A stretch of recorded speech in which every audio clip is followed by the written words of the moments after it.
He'll be at the fight. He'll be at the fight. Perfect. I knew it was bad, but I ain't know it was this bad.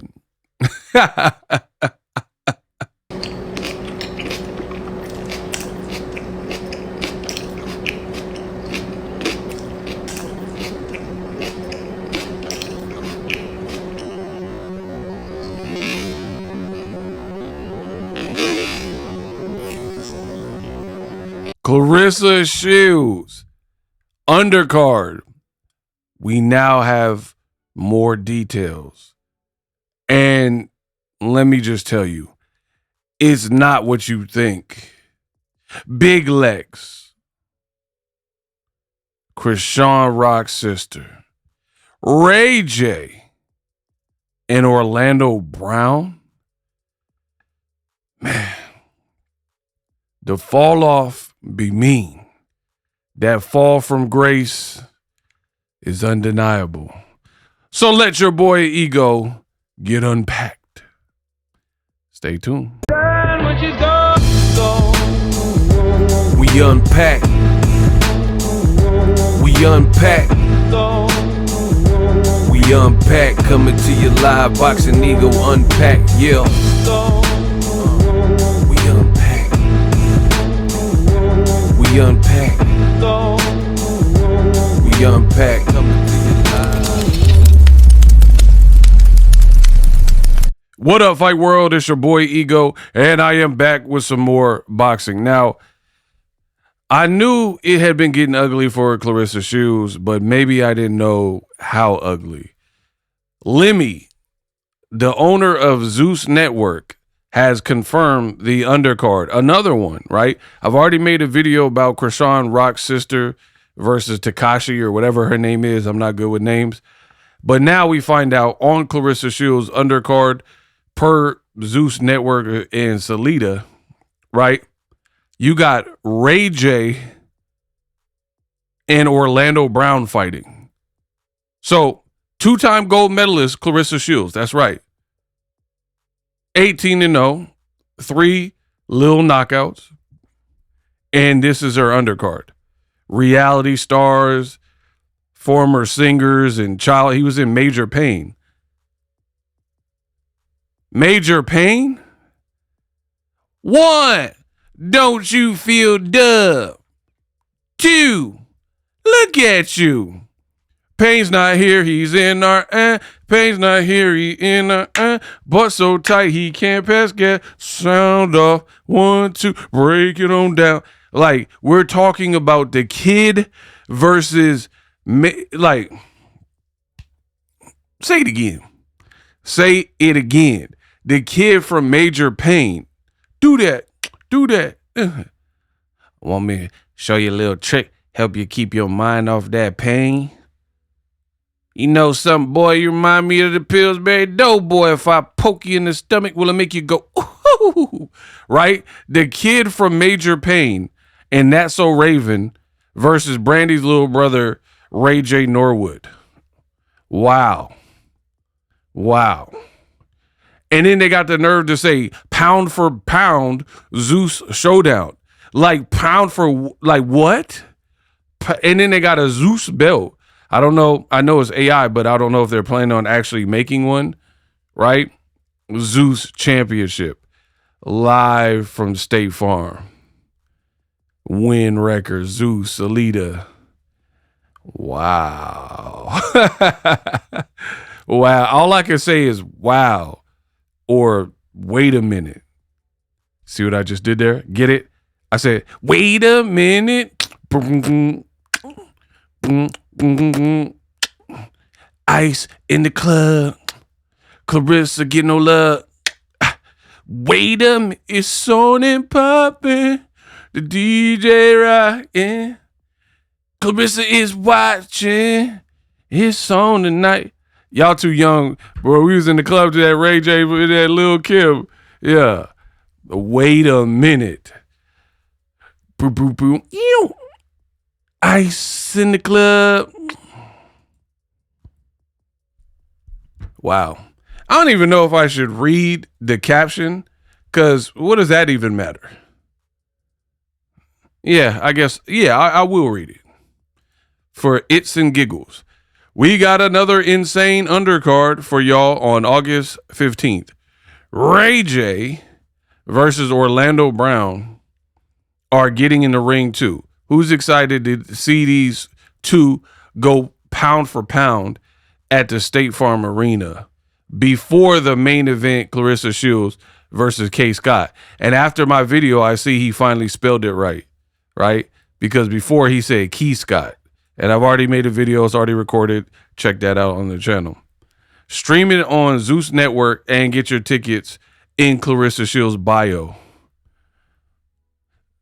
Oh my God, Lemmy, at this point, you doing anything for the bag.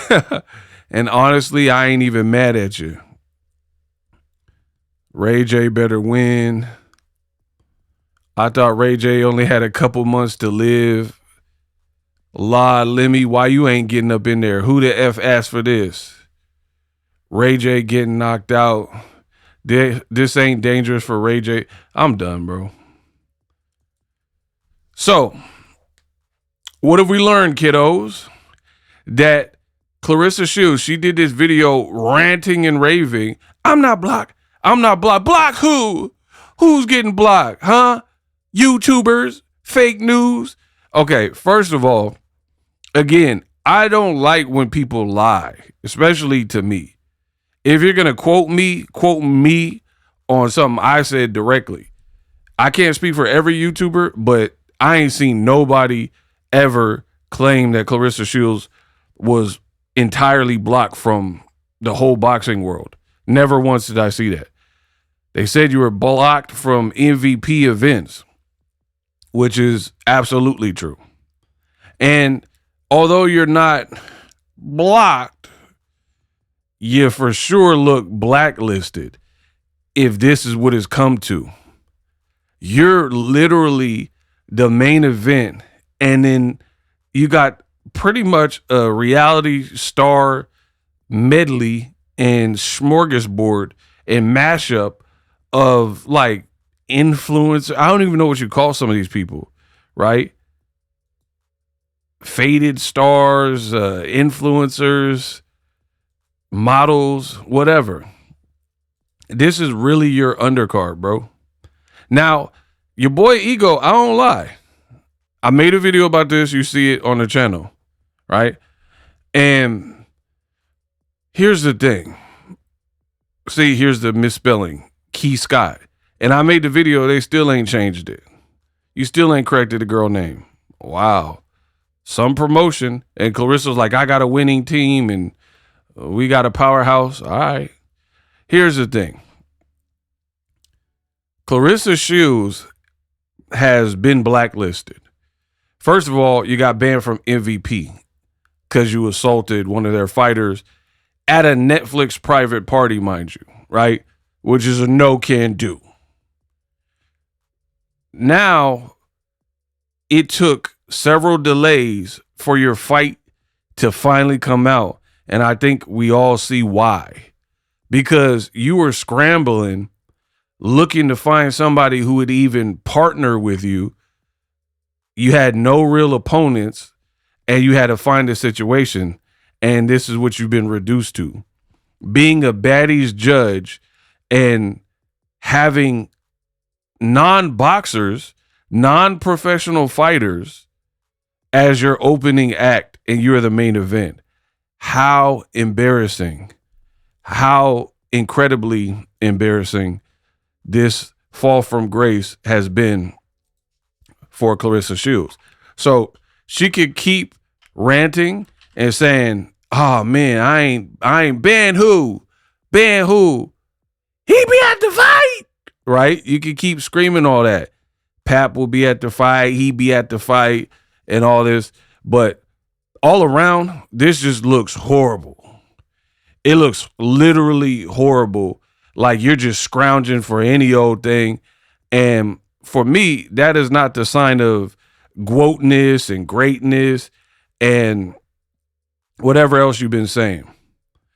To put Ray J and Orlando Brown, somebody like a known person that had issues with substance abuse, probably both of them, but I'm referring to Orlando Brown, right?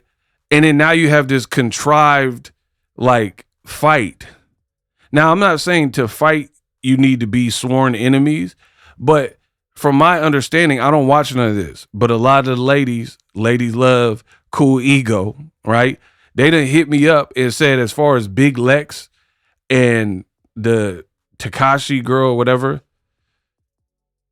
they're apparently part of the Baddies show. So again, don't quote me on this. I don't watch these type of shows. So I'm just going off of multiple people have told me this, right? But anyway, Big Lex and the girl she's fighting, Krishan's sister, apparently they're on a Zeus Network show or Baddies or were on a show, and they didn't have no beef on the whole show. So why are they fighting? Like, this ain't even no like great incredulous backstory where the two hate each other. So what are you really building on? Same thing with Ray J. There's literally a Funny Marco interview with Ray J, and then Orlando Brown comes out and they're all sitting down having an interview. Remember, it's the interview where Orlando was tripping. And then Funny Marco says something to the effect of, if you could compare your career to anybody, who would it be? He was like, Michael Jackson. And they're like, come on, be real, be for real. And he was like, for real, Michael Jackson. And then he started like throating the mic and putting his mouth on the mic. I'm not even going to pantomime that, but that's what he did, right? Like, what? So they were just on an interview recent enough for it to be in my memory because he said some out-of-pocket stuff, by the way. And if that wasn't bad enough, Ray J literally just had a fight with Aiden Ross and Brand Risk and got knocked out. Not only did he get knocked out, he got like knocked out, like bad. It wasn't like, oh, he quit or whatever. He literally got a bag on. And then after the fight, after getting knocked out by Super Hot Fire, right? That's the dude that was like doing them freestyles, right? With Chris Rock and them, right? So after Ray J gets knocked out, he gets on the mic pretty much saying that the fight was rigged. And then it caused all types of bad press for Aiden Ross, right? Bad press for Aiden Ross, who then had to come out and say, I don't know what Ray J talking about. We don't rig our events. He's mistaken, blah, blah, blah. Because people were like demanding their money back in. You know, I don't know if they had bets, but I think people were betting on it. And they're like, hey, this is unfair. I bet on Ray J. And then now he said it was right. So it created a whole lot of tension and problems after he got knocked out and then made this kind of claim that it was a silent pact. So it shows you the level of desperation for all parties involved when we just watched Ray J get knocked out and then claim that the event was fixed, right? And then this is who you summons. And the knockout, you can find it online, by the way. Just type in Ray J knockout. I'm sure it'll come up. Look, they got him like Tommy Hearns, like Martin in the Tommy Hearns episode, right? So these people are so desperate for an undercard that they took someone who literally was recently knocked out. Like, I'm not talking about a year and he had some time off.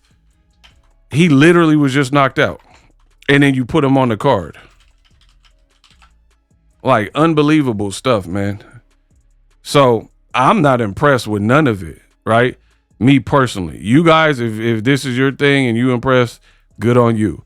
Look, Saturday, May 23rd, 2026. Ray J was knocked out cold in the second round. So it wasn't like this crazy fight and in the 10th and final or 12th round or whatever, he got knocked out. It's not like he fought a guy who's a pro fighter. Even though dude trains in boxing gyms, he ain't been a lifelong fighter, right? Because then you would have, if you fought Floyd Mayweather and got knocked out, that's going to be different than fighting an influencer. So the end of May, Ray J got knocked out and the world's seen it. By August 15th, he's back in action. on a Zeus Baddies undercard? I mean, I guess. But a lot of you, shout out to the fans. Y'all are amazing. I've been getting all the Cash Apps, link below. I have a link me that'll take you to all my support links, by the way, right? All the individual links. The link me is the one-stop hub to get to if you want to follow me anywhere. But I've been getting all the messages, the DMs, the Cash Apps, the donations. This all helps the channel continue to grow and upgrade. I'm about to upgrade some of the equipment in here so we can really turn up. So I appreciate everybody rocking with me. $BoxingEgo on Cash App. And it just allows for us to expand so I could keep being the real. I'm like the last of the Mohicans. You might as well bet all your chips on me because I know the quality of my content, the job I do, the audio, the visual. I know I've worked my whole life for these moments, so it's going to be good. But to see Claressa Shields, a 2-time gold medalist, with this circus of a undercard, when I just told you Ray J just got knocked out late May. And now he fighting a guy who's been on record saying that Nick Cannon went down on him. Nick Cannon something I can't front. Nick Cannon, Bow Wow gave me some. Like, he's out here saying the craziest of things. And like, really, to be honest, what I don't like about shows like this and networks like this is it hurts black culture, right? And here's why I believe it. Now, I'm all for like the WYNNs, how they do comedy, because they're doing satire and parody, completely different. And I understand there's different forms. Like, I'm not expecting everyone to be Denzel, you know, a prize-winning thespian. But at the same time, when the entertainment is pure minstrel show that shows a ghetto-tized version of, you know, black men and black women and people running around spilling and throwing drinks on each other, hopping over tables, pulling weaves, colorful hair, I feel like it perpetuates a lot of negative stereotypes that outsiders, people outside of the black race, already may have because they have their own ignorant beliefs, right? And it doesn't prop up the black community. And I don't like that, right? Like, what's the real gain here for some of these trash TV, Jerry Springer-esque type of shows where it's just a bunch of cussing and bleep, bleep, bleep? Like, that's why I don't know nothing about this world. So that being said, I don't know how the fight will do because this is not even in my orbit. I don't watch no type of shows like this in the past. Like, I don't tune in every week to Love and Hip Hop and all that, right? I don't watch too much TV in general, right?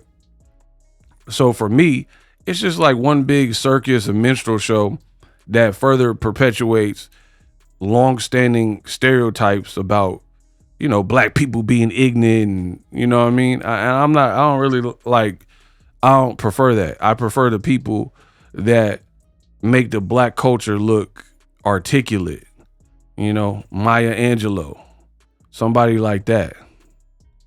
Why the Cage Bird sings, you know, just somebody doing right, somebody who's out here uplifting, giving people, like, even people complain about 50 Cent. He putting people on shows though, like real TV shows, like where they got to act. And then a lot of the TV shows are hot. He not really doing, if you really, be real. 50 Cent, as much flack as some people give him for trolling and going against black culture by, you know, shaming Ja Rule or whatever, you know what I mean, things like that. He literally giving people opportunities on them Powers and Raising Kanan and all them type of shows, right? To be honest, I feel like that at least is a real show. You know, Omari Hardwick can really show some range as Ghost. I don't watch it, so I don't know. But I mean, how is it worse than this? A guy we literally just watched Ray J get knocked out. And Orlando Brown, he had like a hot streak because he was acting completely insane.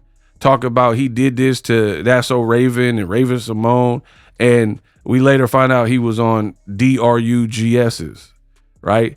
And then after that little run where he was saying this about Nick Cannon, Bow Wow, and Raven Simone and Damon Wayans, he walked in the room and seen Damon Wayans and Ashley Banks. After that, it was kind of quiet for him. So who asked for this fight? Ray J versus Orlando Brown. Ray J also currently on the Dean the Great and Adrian Broner streams. Not in any type of shape, right? Again, neither of these guys are professional fighters. When's the last time Ray J had an album? He just got knocked out. You know what I mean? So Ray J seemed cool, but if I had one wish, it would be for Claressa to have a better undercard. And a matter of fact, there was a one who said I love you first. It was about 8 years ago. You know, it's too weird, man. Ray J also said he had like serious ailments and only had months to live. But then so you're going to do combat sports?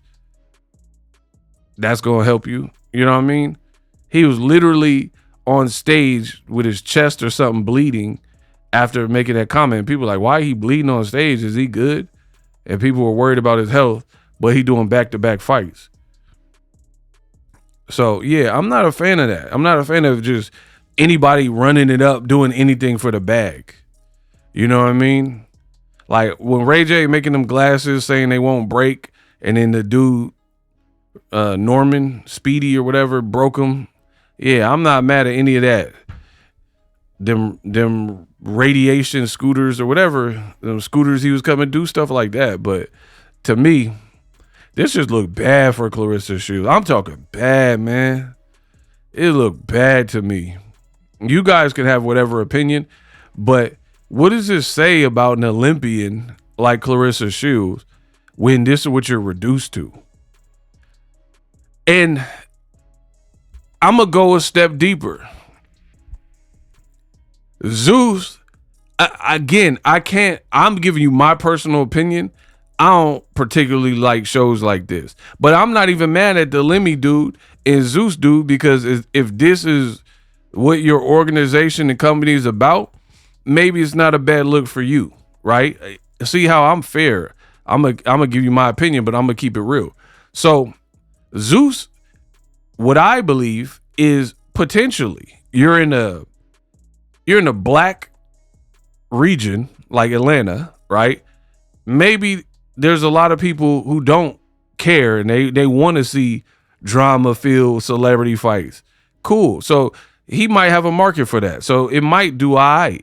Remember I was telling you, Claressa Shields, you would WYNN Records in Salida, their roster's not deep enough for you to have a good undercard. Remember I was saying that.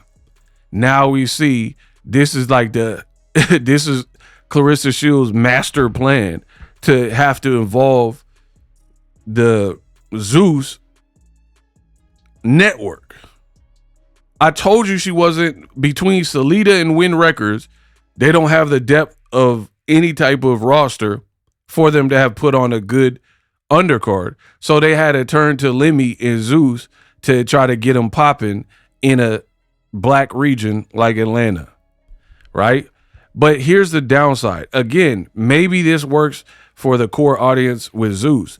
Bad look for the Olympian and two-time gold medalist, but Zeus produces these types of shows, the Natalie Nunn type of shows. I heard Ray J got a show on Zeus. So this is, whether I like it or not, it fits in line with what Zeus has to offer in terms of entertainment value. Now let's talk about Claressa Shields. The downside for Claressa Shields, y'all GWOAT, is what does this do for you? This is not legitimate boxing. You are a legitimate boxer. And here's some of the problems. So let me break that down. Claressa is a real and accomplished fighter, undefeated, two-time gold medalist, multi-division champion, been undisputed multiple times. Cool. This does nothing being involved when you have all this accolade, all the Olympic trials and all these amateur fights and whatnot. This does nothing for you. You're a baddies judge now. You have to partner up with reality stars to try to pack out a venue. Now, what also, this is just my perspective, what also makes it bad is, I've already said, for REMY and Zeus Network, this is kind of their foray. This is the type of programming they like and put out from what I've seen. Blueface, Krishan Rock. Okay, so yeah, put her sister on there fighting some other chick, Big Lex. Put Ray J up on there and not look twice, not blink twice, not care about it. But it devalues Claressa Shields, right? Because and Layla Ali tried to warn this girl, and then Claressa turned on Layla Ali, right? Layla Ali, coming from a fight family, obviously her dad's Muhammad Ali, she tried early on, to instill the importance of branding to Claressa Shields. We all know that. She talked about it, and there's videos of it, right? The reason I feel it devalues Claressa Shields is this, is you are in photos holding Don Julio, colorful wigs, switching out. You're taking pictures with Lotto and Angel Reese. And your undercard now consists of Ray J versus Orlando Brown and Big Lex and whoever this other Krishan Rock sister is and all that.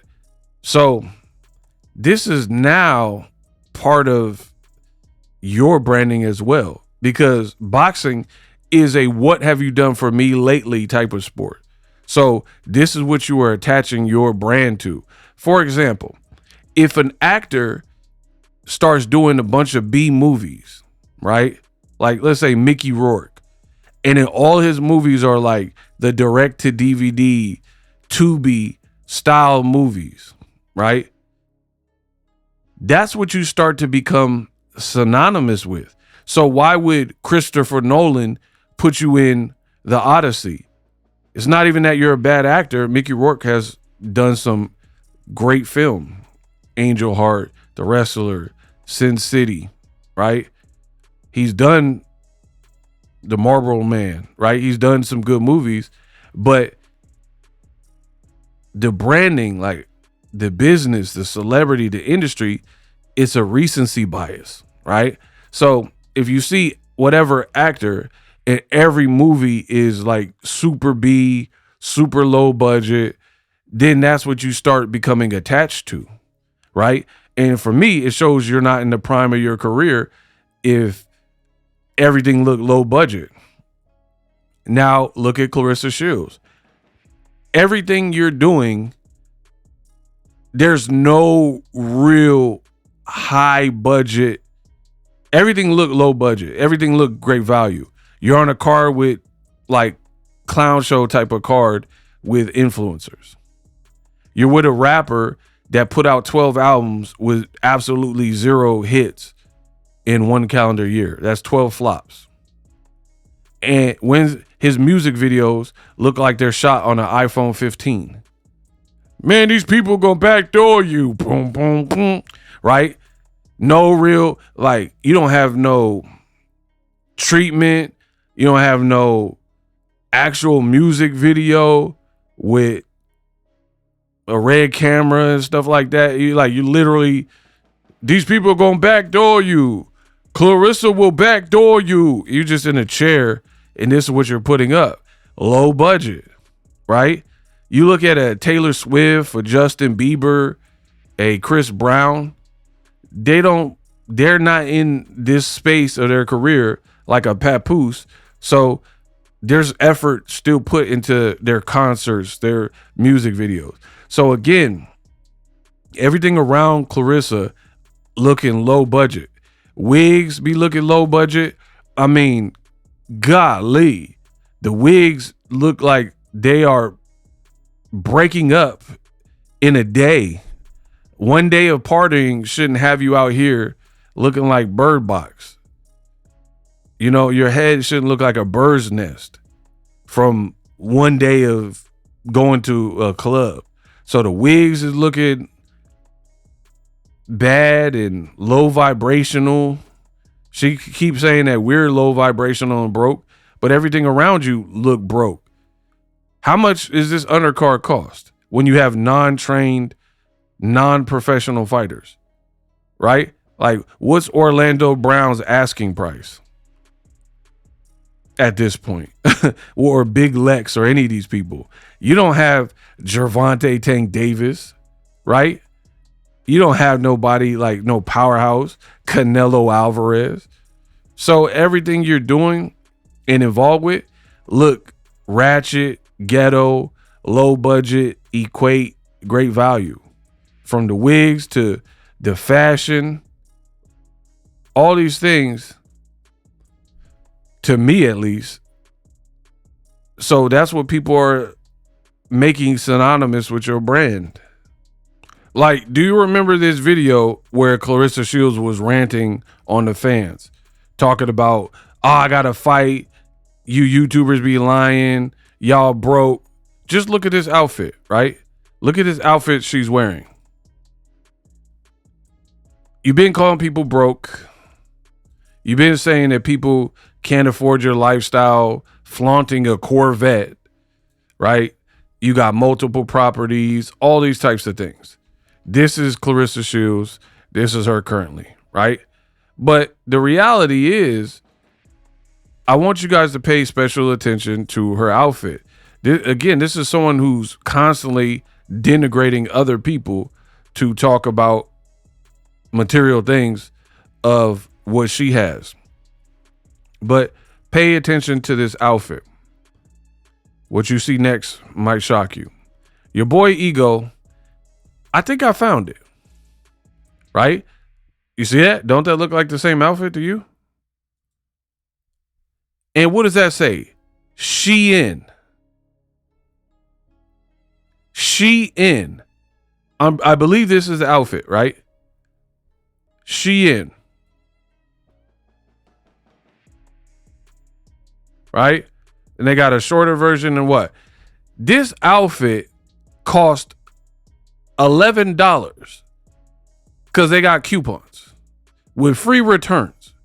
So roughly, you got a $12 outfit out the door. Man, y'all gotta stop playing with me, man. Right? Y'all let me know. But I think look, and they even have 65% off coupons. They were sending me all types of stuff, right? So something about Claressa's lifestyle, to me, it's not adding up. All this money you claim to have, and it looks like you're wearing SHEIN clothing. Now, I don't have a problem with SHEIN, but when the last time you seen Beyonce in Fashion Nova or SHEIN or Taylor Swift or whoever you know for a fact got a lot of money? And then even if they did buy something, I'm pretty sure it's not going to be a $12 outfit. And she had a fake wig and thought she was doing it in that video, when just the day before she was trying to talk about people, their body weight, body shame them, calling people broke. But you're literally in an apartment or whatever, house or apartment, I'm not sure, and it looks gutted. Look at the background. You got a Walmart fan and then nothing on the wall. You got basic carpet, like some Berber carpet or whatever. And you don't look like you have any home furnishings. I don't see like a big armoire or anything going on. So for you to call people broke all the time, I don't know, man. I don't know. With your $12 outfit. Wow. So I'm not understanding it. And then the wig, the wig is just insane at this point. Out here looking like Shang Tsung. Your soul is mine. You will talk. Right? And you think you're doing it That face crazy. We gonna leave it right there. I'm gonna let this rock. So yeah, it just don't look like the type of money where you should be insulting people and their humble beginnings or them working a job. I'm not seeing any of that. Even your event, you're at the State Farm Arena, and for all intents and purposes, to me, this looked like a Zeus card. You needed Zeus to foot the bill to try to get people in the building. So this is why I believe this is a horrible look for Claressa Shields, because now your brand is synonymous with cheap, ratchet, ghetto, quick thrills. That's why you look at her social media. I feel like, name the last time Claressa did a lot of numbers via social media where she wasn't acting insane or irate or belligerent. Like, you don't really go viral, from what I'm seeing, on clean cut post. Like, hey, I'm walking my dog. Great day, nice weather. Nobody cares. For you, not others, because there's a lot of people, their whole pet can become a monetized page because they like those people. People don't really like Claressa Shields. The only thing they like is the drama and the free entertainment that she's providing. That's how I see it, right? If it ain't about her cussing someone out, talking about pap and cooking a nasty looking meal or dancing, all this stuff for their own selfish reasons and personal gain, people don't really talk about Claressa Shields. She's long been removed from people talking about her boxing career. And speaking of her boxing career, let me keep going. And if you're liking this video, make sure you hype the video or get the likes up in the comment section. For sure, leave me a comment and let me know how excellent of a video it was. The other aspect that hurts Claressa here is, I told you earlier, I don't watch those types of shows. So I have no real knowledge of how popular it would be to the city of Atlanta for these undercard fights. But I will say this is looking like a Zeus show more than WYNN Records and Claressa Promotions. So there's a couple of negatives here that I want to talk about. One, when she had that fighter that looked like Jalen Brunson the day after the finals, she was like, I got to fight. Her voice sounded crazy like Eartha Kitt. She was like, I got to fight Marcus. I got a fight coming up. And her voice sounded like she was either dehydrated or woke up from a nap or hungover. She sounded and looked bad. It was the one where she had that crazy wig look, right? But she was like, I got an upcoming fight and big fight. I'm looking to fight the best. You're cap. Your opponent is not the best. I don't care how many belts they have. I've already told you there's different ways to acquire a belt. But when you had that fighter and you lift up his arm, he looked like Jalen Brunson, right? You literally said in that video that he was going to be on your next fight card. So you have a WYNN Records, Salida, Claressa Promotions fighter that just fought and won, and you were going to bring him back on your card. So when you mix a purely ratchet reality TV influencer boxing style of fight like Ray J, Orlando Brown, Big Lex, the overlap is not guaranteed to be there. What do I mean by overlap? I'm talking about an overlapping audience, right? Meaning, I'll use me as an example. I've said throughout this video, I do not watch Zeus Network. I don't even know how to get Zeus Network. I got all of them. I got Paramount Plus, and if you want to join Paramount Plus, I got a link for you. My affiliate link is below. BET Awards will be on it. Use my link to get Paramount Plus. It is an affiliate link.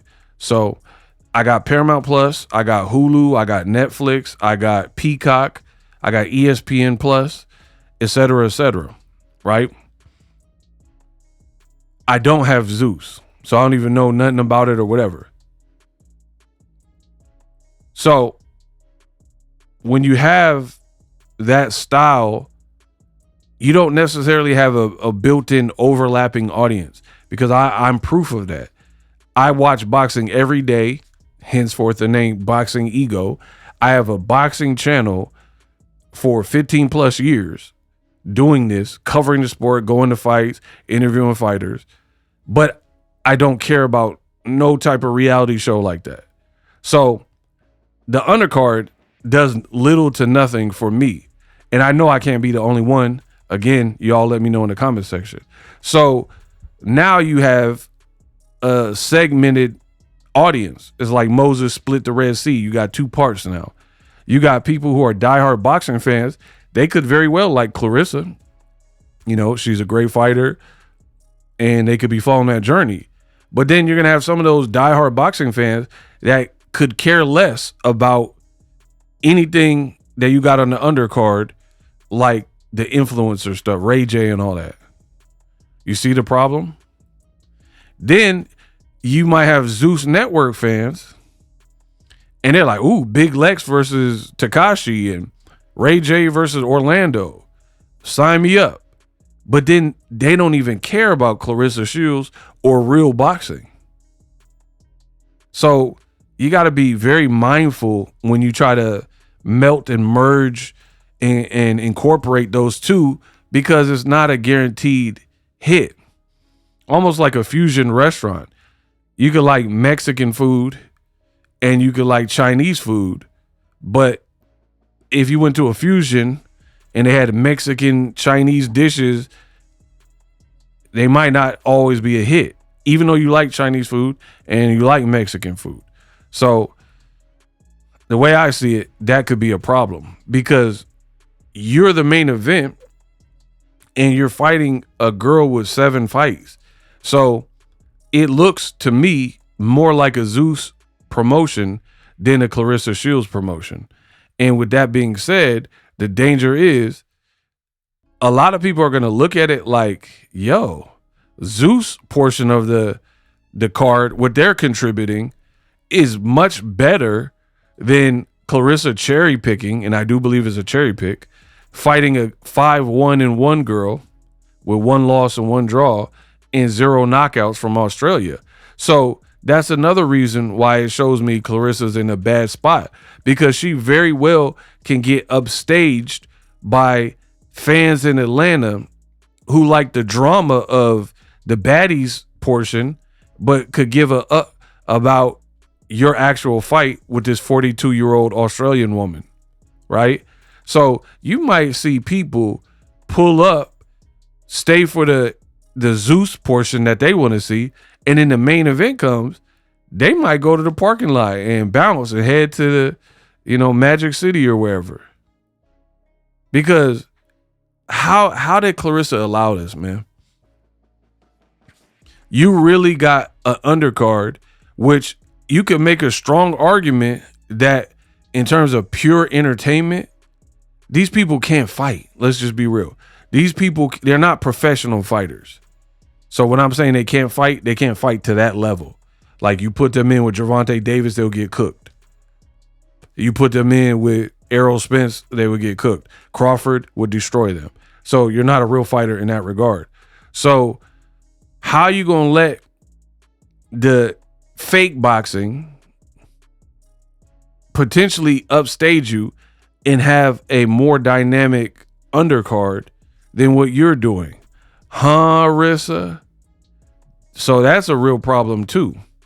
Because even though I just said that people, they can't truly fight, part of why these fights are still around or selling is because anything goes. And the fact that people can't fight, they might be windmilling, they might throw someone through the ropes, they might do something crazy that a trained boxer probably wouldn't do because they're well schooled. So these are like high school fights, club fights, where kind of anything goes. Somebody jump off a table and, elbow you. That's why people watch this type of stuff, right? So, yeah, given that the unpredictability of this style of entertainment fights, these fights could very well be more entertaining versus Claressa. You're a good boxer. But if this girl can't keep up, it might be boring. Like, all right, this is like one-sided, nothing really crazy happening. She ain't got no power. Claressa Shields ain't got that much power. So people are just kind of stuck watching it. It would almost be like a comedy show, right? And you have to perform after Richard Pryor, prime Eddie Murphy. Like, how you go after that? Like, they just tore the stage up, everybody laughing, and then now you got a man walk into a bar with a priest, and then people are like, boo, because they just had to laugh. So Claressa Shields could very well get upstaged. There's also a Jay-Z story where he was talking about the Hard Knock Life tour and then having to perform after DMX. DMX made the people bark. He had the high energy songs. He had the slipping, introspective, sad songs. He did a prayer. And then Jay-Z is like, man, I got to follow that.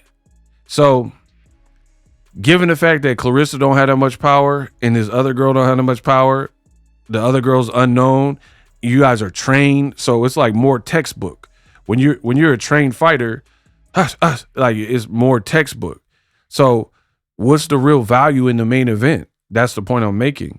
You very well could be upstaged by an undercard like this. Like that Big Lex, I don't even know the people, but I know Krishan Rock.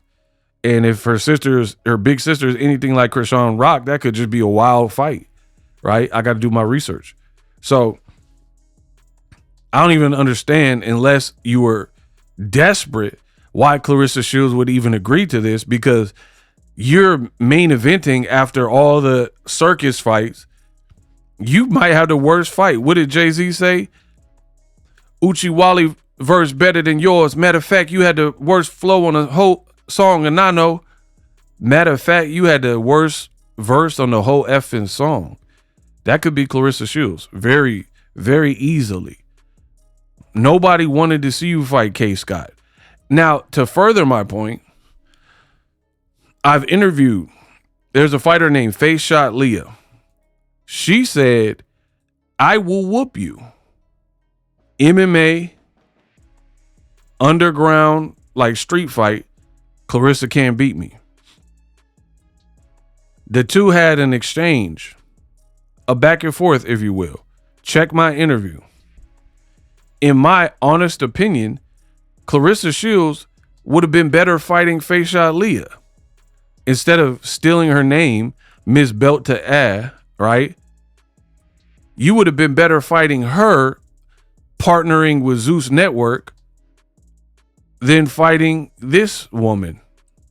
This OnlyFans 5-1-1 boxer from Australia, because she's probably a nice OnlyFans lady. She's probably not going to do too much trash talking. Even if she did, she's going to have an Australian accent. It might not hit with the American audiences, especially audiences like Atlanta, right? Versus if you actually were going to team up with Zeus and kind of put this crossover card together, you might as well fought her, in my opinion, because that actually seems more in line.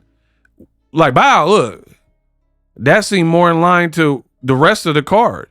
And then people have been following the drama on social media, right? They've already been studying it and watching Boxer Ego videos and the interviews. So they understand what's going on.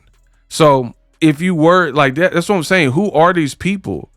Who are these people putting these decisions in motion? Where if Claressa said, I'm bigger, these street fighting chicks, y'all don't know, I've been a street fighter. She literally tagged Zeus. Look, she was like, Zeus Network, Remy, she want to get smoked. What up? And then she blocked the girl. The girl said, I'm putting Belt to A in a real fight. Set it up. Remy, Zeus, you ain't never going to show me I'm a ussy. You too soft. Right? So if you were going to do this Ray J-esque Big Lex type of card, why were you tweeting Zeus Network and Lemmy only to block the girl and not fight the girl that would kind of match the tonality of the rest of the card? Do you understand what I'm saying?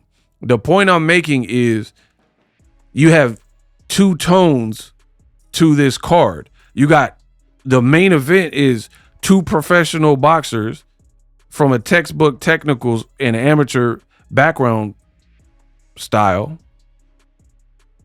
Neither person trying to make mistakes. And then the rest of the card is like a ghetto extravaganza, all or nothing baddies of the world, Zeus belt type of card. The tone don't even match. Like, remember back in the day, movies had a double feature, right? Where they would kind of get two movies that, although different, they kind of went together. Like, pay $5 and you get to see Predator, and then after Predator, RoboCop. These are two totally different movies, but that kind of go together. Watch a 80s action flick. Hey, Dylan, what are you doing? Watch my boy Arnold in The Predator. Right? And then go watch RoboCop after. Watch my boy Arnold in The Terminator. Nice night for a walk. Right? Watch The Terminator. And then after watch RoboCop. Two totally different movies, but they kind of go together. Right? The double features, they typically did that. Like, it'd be two martial arts movie, like Ip Man and this movie, John Wick, or, you know, Rumble in the Bronx and Super Cop. Like, that would make sense. The Last Dragon and Dragon and Bruce Lee story. You don't put The Little Mermaid in Showgirls.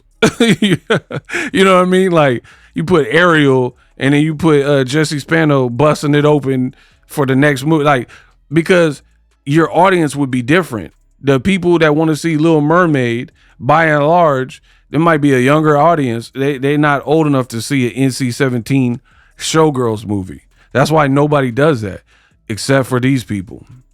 They're going to put the reality baddies type fights on, followed by Olympian and amateur boxers as the main event.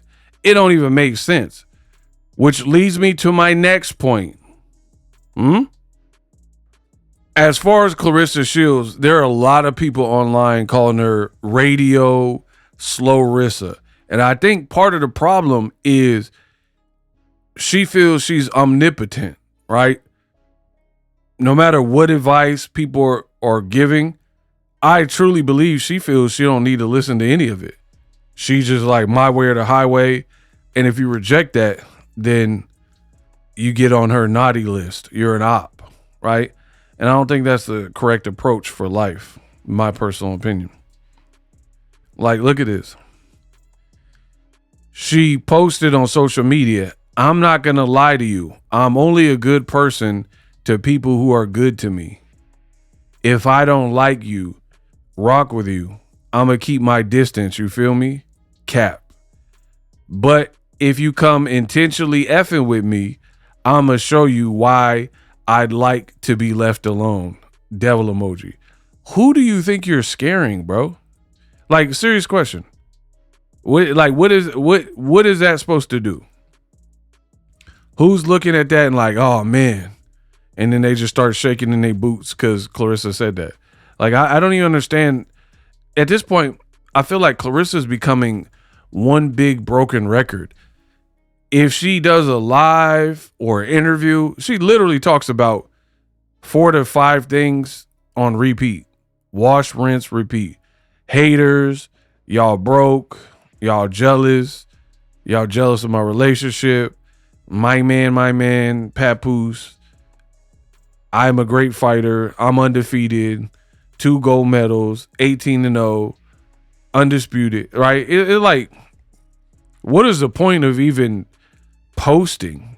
What is the point of an interview if you're literally talking about the same thing? But the reason I said cap, I'm going to keep my distance, you feel me? She says, if I don't like you, or don't rock with you, I'm going to keep my distance. That is cap, because my channel is proof of that. You don't seem to like me because you getting cooked because of how you're acting in my reports, but we know you be here under burner accounts. I truly believe that, right? And other people, other commenters have said they've noticed that in other channels too. So the girl continues to lie. This is also why they call her Claressa online. She said, I'm not going to lie to you, proceeded by lying to you. Like, you literally start, anytime people start, oh, I'm not going to lie, it is probably a lie. It literally says, I'm not going to lie to you, proceeded by stuff that's a lie. Because you've been on wax multiple times talking about you stupid YouTubers, right? You YouTubers, your channel suck. That's why I don't even watch you. I don't listen to you. Da, da, da, da. Right? What else you got up here?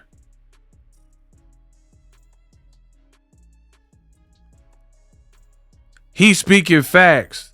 Broke it all. So it looked like somebody is finally in your corner and you saying he's speaking fact. I don't even know who that person is, by the way. So I thought you didn't listen to what YouTuber. So I know they don't got a bigger channel than me. I know that because if you did, I would have known who you were. So again, you like an echo chamber, right? You want an echo chamber. You claim you don't listen to bloggers and YouTubers, but you're listening to people who got less subs than me. So how does that make sense? I thought so you mean to tell me you're going to listen to smaller channels, but then the biggest, you're not going to click on that video, huh? Man, come on, bro. Your girl a trip. What else you got? I cannot wait to do my DNA. It's going to say miserable. You come from the miserable tribe. What else you got? My circle is so locked in, talking about the best sisters and bros ever. Trash. Your whole circle trash because they letting you go out bad. What else you got? My supporters don't play. Man, like, this, man, the fallout. Look, here we go. Dang, y'all stupid petition didn't work. This girl insane, man. Y'all stupid petition didn't work. Ha ha ha, crying emoji. Oh man, I'm sorry. See y'all August 15th. Link to tickets. But that's why you got to keep pushing the link. Listen, that's what the fighters first coming up. A lot of the fighters coming up. I know a lot of boxers. They got to sell their own tickets. This girl got to keep putting the link because your team ain't promoting you right. That's why you got to keep you in the comment section telling people to click the link and buy tickets. You got to pedal and hustle out your own tickets. And you out here trying to, oh man, y'all got a petition. It didn't work. All right. Look, she in the comment still talking about the petition. Wow.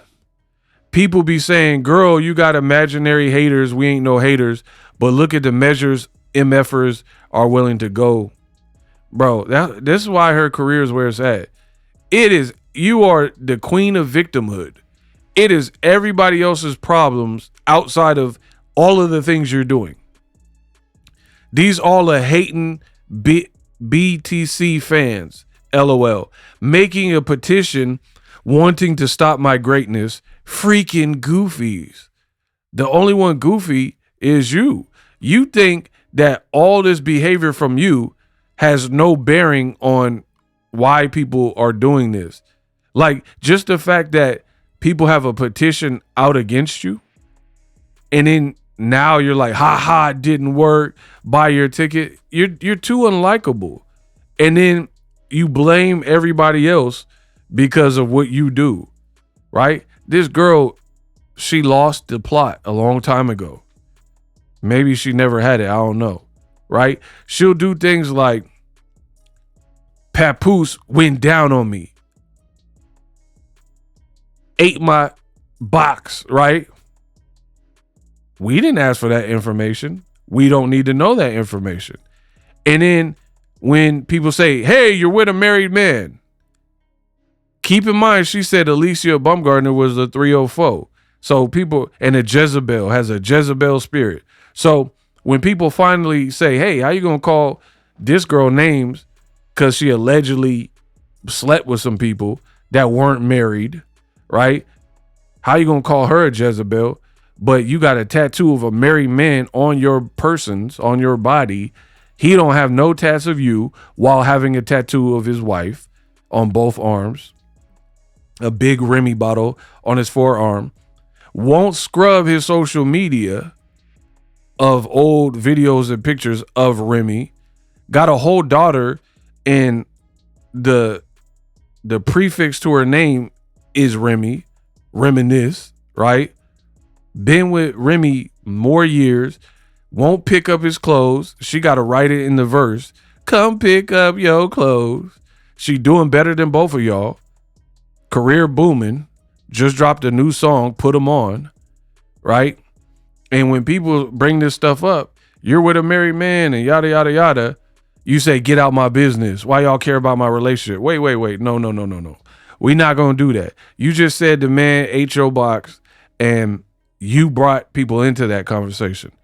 I'm never going to stop saying my man name, my man. And speaking of your man, where's he at? How come it looks like a pure business dealing at this point, right? Never anything endearing, like, man, I can't wait to go on vacay after the fight with my baby.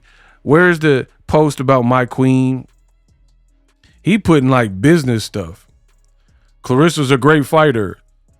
The best ever, GWOAT. Like, that don't even sound like a boyfriend. So I don't know what they got going on, but your world look like it is crumbling. And you got nobody to blame but yourself, and it's funny. So you talking about a petition. Girl, you better worry about training camp. Facts. All those troll pages and bot pages, quote, how you gonna announce a fight? You must have forgot you are banned. Never was I banned from boxing, sillies. See y'all August 15th. Again, this is like arguing with a brick wall at this point. She don't get it. She can't. She's incapable of comprehending. Nobody of any level of importance from the blogging world that's doing real numbers said you were banned from all of boxing. Nobody. I asked in several videos ago to name the people, and not one of you has named whoever allegedly said this. So she keeps going, oh man, y'all said I was banned. What about that? You can't argue that again. She can't argue the real things that people are talking about. So she'll fixate on imaginary arguments none of us made, right? You can't argue you're with a married man. You can't argue the married man got a tattoo of Remy on his arm, right? These are things you can't argue that it don't look like he really F with you and it looked like he in New York, not where you're at. These things are irrefutable.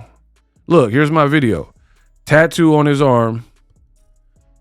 No matter how much you try to hide it, my video thumbnail tells you it's still there. And this video blew up. And after I made this video, everybody started talking about the tat on the boy arm.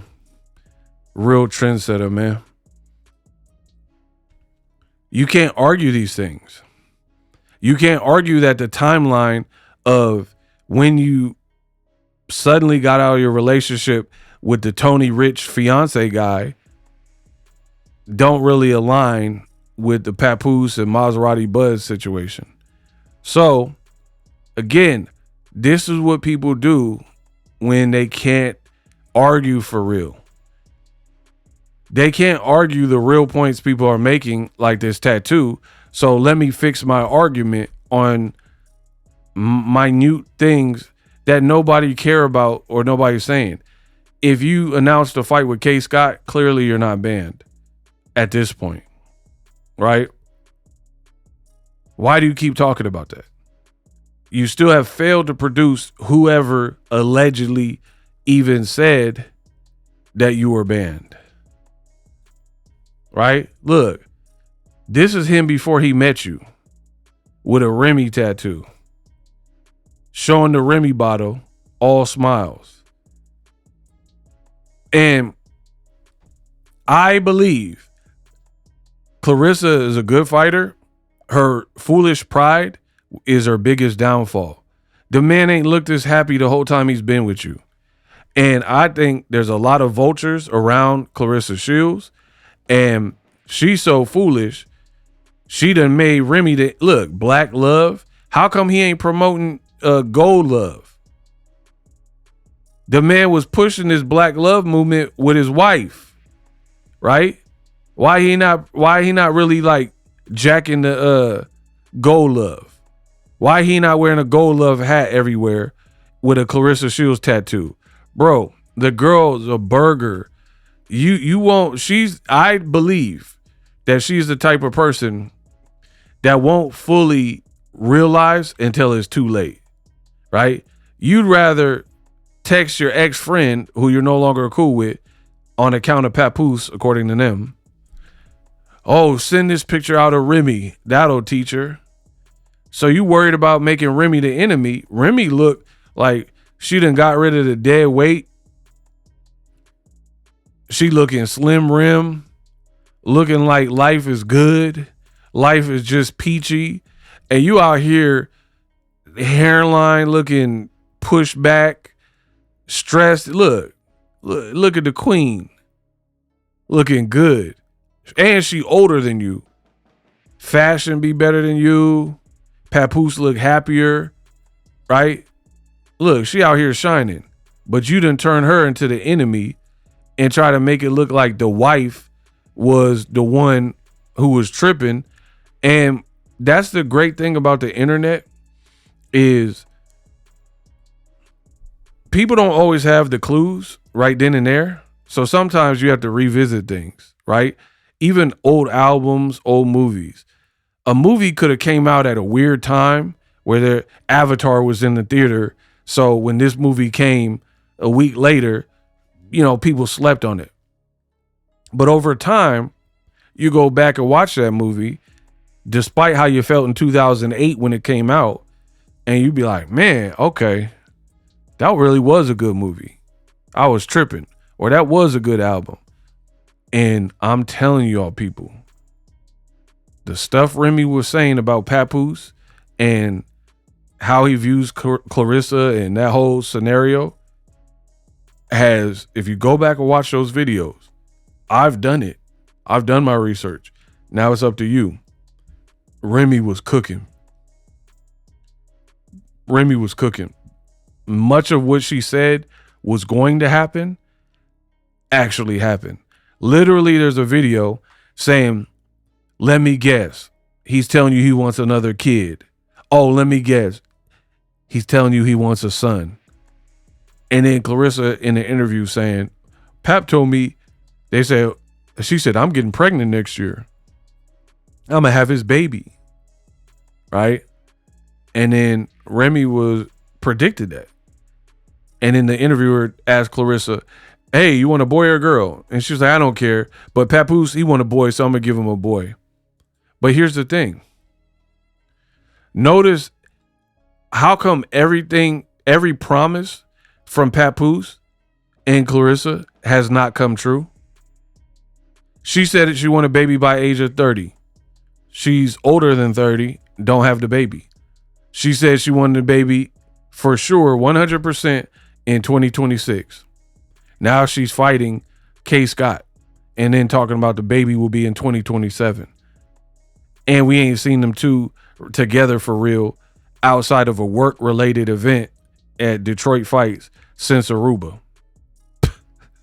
I told you, this girl, you gonna find out, and I can't wait. Oh my God. Make sure y'all come back to my channel. The day the news comes out, you guys, I might make $1 million in that day. Cause y'all, man, they gonna love what I got to say. because I done seen stuff like this in real time in the real world. I've already seen it. And the great thing about me, I'm not disingenuous. I'm honest. I give you the videos uncut. You guys can watch my videos and judge it how you want. I guarantee you over time, more often than not, these videos gonna age like fine wine, and you're gonna come back and be like, man, Ego did say that 8 months ago. He did say that a year or two ago, and what he said came true. So I don't never worry about it. You gotta watch the person like Claressa Shields that's always seeking validation. I don't seek validation. I put out my message. Ain't nobody gonna do nothing about the message I put out, and then I'm working on the next video. I'm getting ready for the Boots fight. I'm with my family. It's that simple. She's the one harping on, oh, I thought I was banned. I thought it was blocked. Oh, he be at the fight. Like, you the one screaming and ranting. We gonna see. I have no issues with waiting it out. Because we're gonna look back and you're gonna be like, hey. But again, how come everything that PAPOOSE, there's an interview where PAPOOSE and Claressa were walking, and then the interviewer said, hey, Pap, she got a tattoo of your name on her body. What about you? Are you going to get a name of her or the GWOAT? And he was like, ha ha. He laughed. He didn't know what to say. And he was like, stay tuned. We've been staying tuned ever since you said that. It's been another year and you still ain't got the tattoo. And this girl, she don't get it. I told you, some people, they got to learn the hard way, and I'm all for that. Be you. Do you. But it leads me perfectly to my next point. Claressa Shields is so foolishly prideful. I think she's not going to learn till it's too late, and she's going to get cooked. So what do I mean? I've already said this. To me, this feels like a Zeus card, right? This feels like Zeus's card. They got better fights than the main event. So what I believe, just my opinion, what I believe is you got Remy. He's probably a good businessman, by the way, right? You got him, and he's looking to do something. So he's legitimizing what he got going on and testing the waters with Claressa Shields, right? So let me explain this. I don't know if Baddies is even, I don't watch that. So I don't even know if Baddies is as popular as it was maybe a couple years ago. So you always got to kind of find new ways to reinvent yourself and, you know, keep the good times rolling, the money flowing, right? So for me, Claressa is a real boxer. You have a relationship with her. I believe that Remy and Zeus and Natalie Nunn and them, they're going to use this opportunity, crunch numbers after, see did their social medias blow up, right? Kind of like a test run. And Claressa is the guinea pig, right? So you take off from a business perspective, you take some of the risk away when you partner with WYNN and DAZN and Salida, and then you do it as opposed to just haul off and do your own card. It's either sink or swim. So I believe Zeus is testing the waters as far as, can we turn this into a viable extension of what we're doing and do like Aiden Ross and Misfits and, you know, other boxing promotions, Jake Paul, MVP, right? And build interest in making some of the bad boys of Colombia, the baddies of the world fighting, and then run our own shows. So that's what I firmly believe. You're testing the water with Claressa Shields. Now, the problem for Claressa Shields is if Remy is the businessman I think he is, she's probably not included in that long-term vision. Meaning, I would be shocked if she has equity in Zeus. Natalie Nunn probably does, all right? But I don't think Claressa has ultimate staying power where no matter if she's involved or fighting on the card or not, she's going to get a cut of whatever Zeus is doing. So the girl's so slow-rissa, we'll say, that you don't even see the play. You didn't see it with PAPOOSE. You don't see it with Salida and WYNN Records, right? Why are you signed to a record company? You can't sing, you can't dance, and you can't rap. Why would they have any interest? Because these people, from my perspective, are using you. You're accomplished. You're literally bigger than anybody on WYNN Records, right? Because unlike PAPOOSE or even the King Lowe's or Emerson or Khadijah, some of them people never really had careers, and or they've been out for a while and they're not in the prime of their career. I mean, is WYNN Records bigger than Los being signed to Bad Boy Records with Diddy back in the day? So if he didn't do crazy units with Bad Boy when they had MGK and him, what is WYNN Record, which is at best kind of like a startup with no identifiable names? What are you expecting to do at this point? You know, that's so grandiose. PAPOOSE could spit, cool. Los could spit, cool. But are they selling albums? So Claressa, you're in the prime of your career. You're 31. You can still fight good, blah, blah, blah. So these people are leeching on to your brand. And because you want to make an enemy out of Remy, you want to make an enemy out of YouTubers or bloggers, people are telling you what it is and you fail to see it. That's what I believe. So I believe Zeus, they're like, yeah, get in where you fit in. We'll do the Big Lex and Ray J and all these fights. Cool. We'll do it, test the water. And if it goes good, then we'll explore doing our own fights in the future. And I don't think those future fights will guaranteed include Claressa Shields, nor do I think she'll be getting paid off of it. And they put on better fights than Claressa's putting on. So you're already up Ish Creek, in my opinion. Because even though this is not my style, this TESEHKI or whatever her name is, and Big Lex, again, they're entertainment type of fights. So they got better fights on your card than you. People might leave after Ray J and old boy Orlando fight and after this fight. And then again, it's a smart play from Zeus because you get to test the water, and that's what people do, right? Turkey did it in boxing, where Turkey Al-Sheikh partnered with Eddie Hearn, Frank Warren, and worked with all these British boxing promoters primarily. Then you do a couple of your own fights, or you do joint fights with them, break bread with them, find the inner workings of what they got going on, how they run the weigh-in, and then after doing that a couple of times, you be like, all right. And then now look what happened.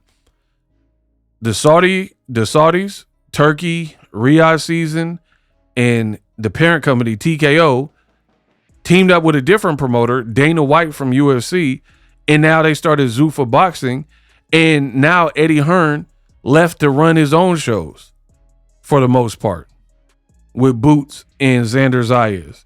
Frank Warren was suing, I don't know if he still is, but he was suing Turkey, right? So that's what people do in business. It's very cutthroat. People find out your inner workings, find out how you run this stuff, see how it moves, see, how is it to broadcast, what camera angles I need to have, what type of, people on the mic commentating, all these types of things. Get good at it, and then you branch off and do your own thing, right? How many people have you seen, like, I worked at Google and now I do coding for myself, or started my own company, or I worked at Apple and now I built my own company. That's what people do. So I firmly believe that. And I don't think Claressa Shields is smart enough to have peeped the play. You think all these people are like, oh, we're in business together. All right, we're going to see. Over time, we're going to see. Because what happened to your reality show? Wasn't Claressa supposed to be getting a reality show? He didn't give you one. But instead, he partnered with you. And again, in business, why would you keep a middleman when you don't need a middleman, right? Claressa is a middle woman. You run the show with her, attach her name to a credible Olympian and an actual prize fighter, put it in the black market like Atlanta, right? And then you can use her clout and the legitimacy, because she's a real fighter, put on your fantasy fights, your influencer fights, your baddies fights, right?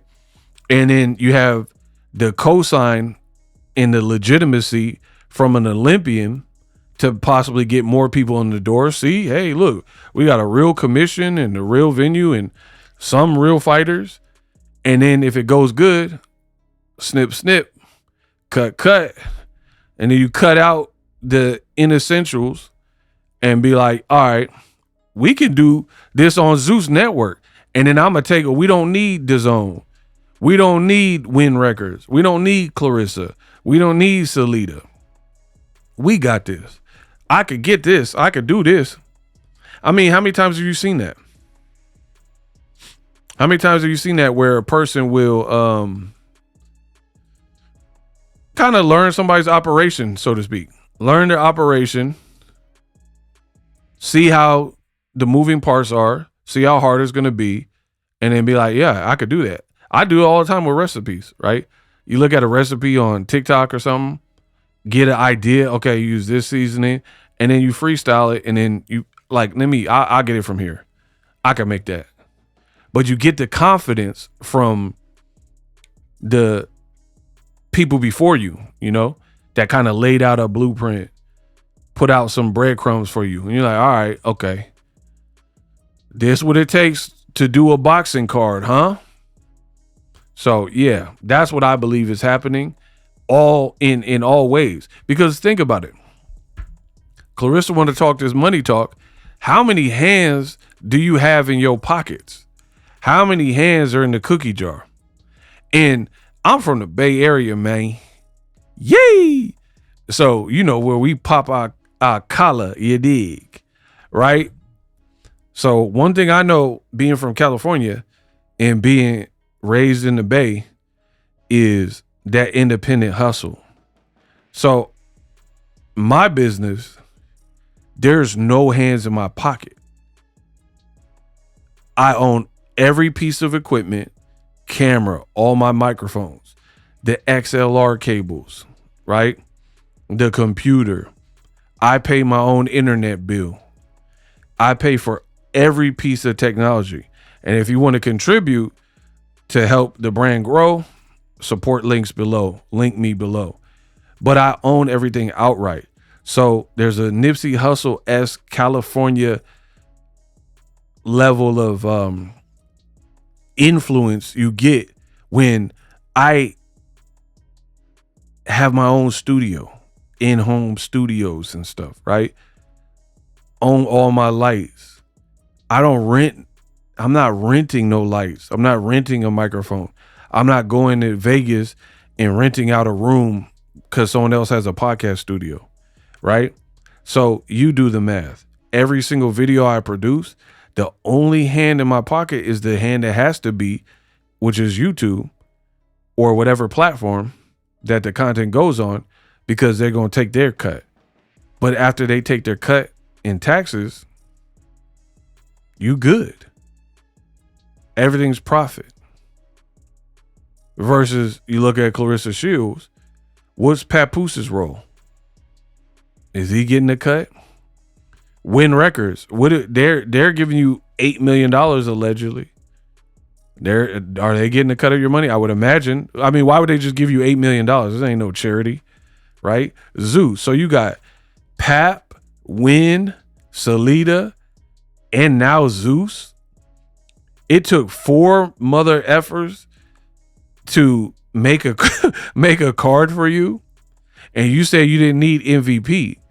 If it was MVP, if you actually signed an MVP, you would have one imprint. They're going out doing the deals with Sky Sport and ESPN, and the only people you would have to break bread with is MVP. But instead, you stay with Salida, picked up a PAPOOSE and a WYNN record. Still don't make sense to me. What boxer or athlete is signed to a record label? Like Death Row Records, were they not bigger in 95, 96, in the 90s than WYNN Records is today? They were worth almost $1 billion. Look it up. So did they have any athletes? Did they have Larry Johnson or Michael Jordan or something? They were worth almost $1 billion. I don't even think they had athletes. They had rappers and singers and producers and probably some camera and engineer people and some Bloods or something. But did they have athletes? So that never made sense. Why does WYNN Record need athletes? You're not really sending people to the Olympics. You don't have your own gym. You're not doing what do you need an athlete for? Because you don't have nothing and you need the legitimacy of said athlete to break bread with. So this girl, I promise you, this girl's naive. That's what I believe. Because Papoose and WYNN Records being involved, why not just be with Salida? Because then you were already with him. So I'm saying if you didn't want to sign the MVP, why not just do Salida? And then you and Salida could have teamed up with Zeus. So what is WYNN Records? Why are you breaking bread with them? I don't really understand the play. Like, somebody please enlighten me. Y'all say we haters on YouTube and online content creation. What benefit has come from being with Papoose? I'll wait. Let me give you an example. WYNN Records, they have 9,000 followers on their verified page. I have more than that as one person. I have almost 90,000, 85,000 on my own This is not even my first Instagram. Y'all know what happened with my last Instagram. So I'm still waiting. I could give you better promotion. I got more following than them. Right? So, okay, look. They posted this. Salida promotion. Okay. ESPN's pound for pound #1. Okay. So 2 posts. But before this, they weren't posting nothing. They weren't posting nothing about you. So that's what you have it. You have them to post these pictures. Couple pictures. You could have did that independently and just reached out to me, slid me some cash or whatever. Okay, you doing commentary with WYNN Records? How much you get paid for that? You know what I mean? Like, so I'm really not understanding what is being provided. The hair out here looking crazy. Look at this. You say you got so much money, but out here looking like seated Chucky. Hey, Andy. I thought we were friends to the end, Andy. Right? This is how you showing up. So all that money talk, I don't believe it. I don't know. Something about it. I don't believe it. This don't look like a wig Beyonce would have or Kelly Rowland. You know what I mean? I don't know. Y'all let me know in the comment section if you feel differently, but I don't understand the vision. I don't understand how Claressa has this many hands in her pocket and she don't see no problem with it. Look, who sold her that hair? they clowning. Try to tell you. Baby, that hair said, I don't want to participate no more. I'm not the one, I'm the two. Quoting Remy Ma. So no one didn't fix her hair. Cut out the strands. Is giving holiday heart.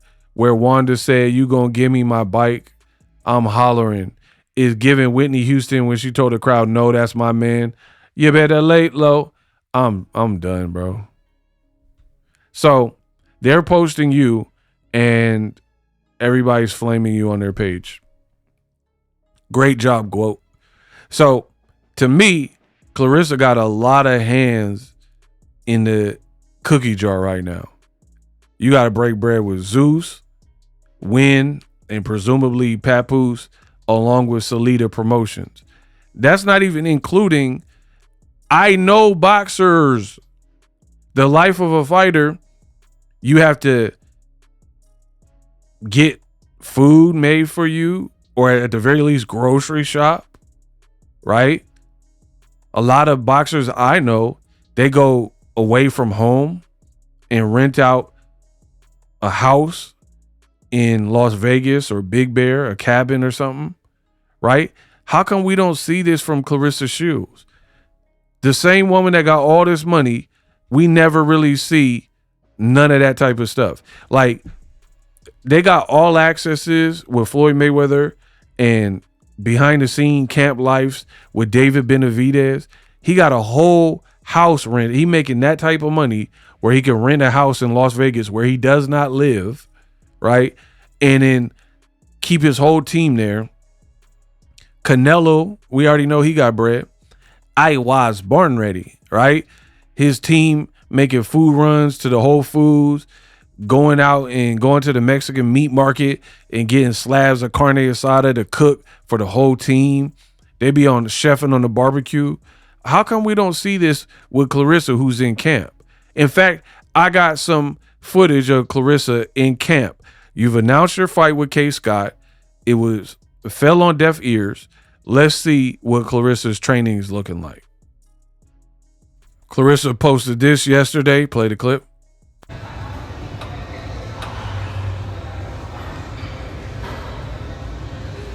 All right, so right off rip, it appears to me you are in a public gym.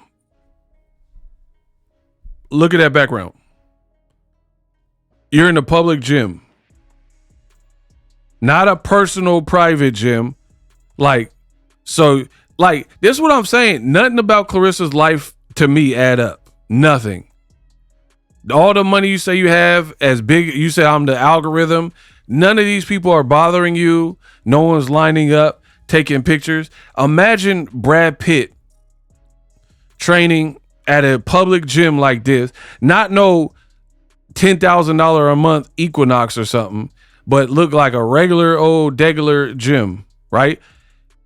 His whole reaction, man, the reaction to him working out for the F1 movie, he wouldn't even be able to work out good because so many people would be like, man, Fight Club, oh, I want you to hit me as hard as you can, right? They'd be like, hey, can I get a picture? They would be bothering him.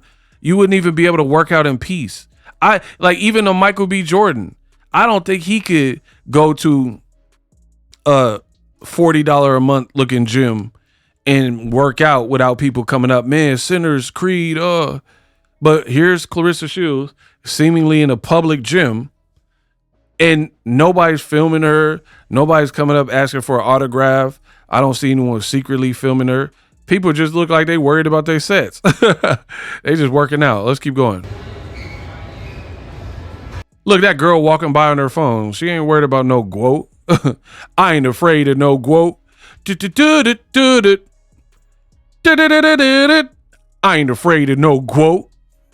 Everybody minding their own business. Let's keep it rolling. Lock in with a buy one, get one Whopper from Burger King. They got an ad. And hundreds of other game day deals. Only on Uber Eats. Lock in.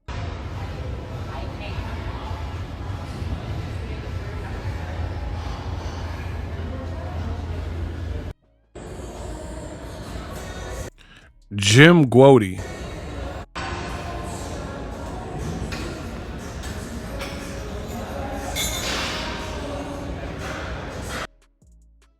Look at her staring at the camera. Come on, bro.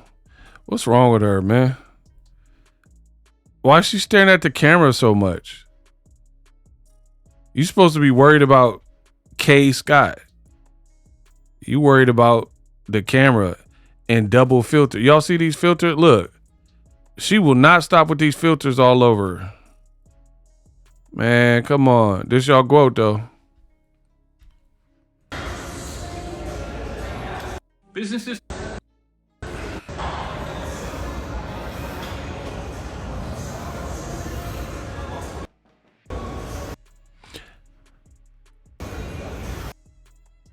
I just thought of something. Back to what I was just saying. Wait. Back to what I was just saying. But wait, there's more. Remember what I just said. I know boxers.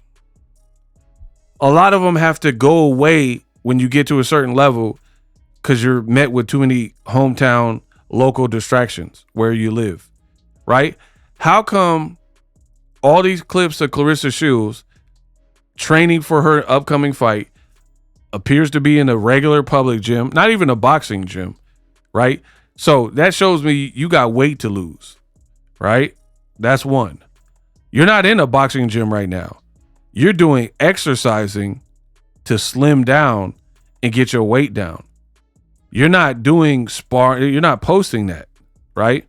I'm not saying she's absolutely not doing it, but what you're posting is a fat cam. You having to cut weight. So you're actually just doing workouts.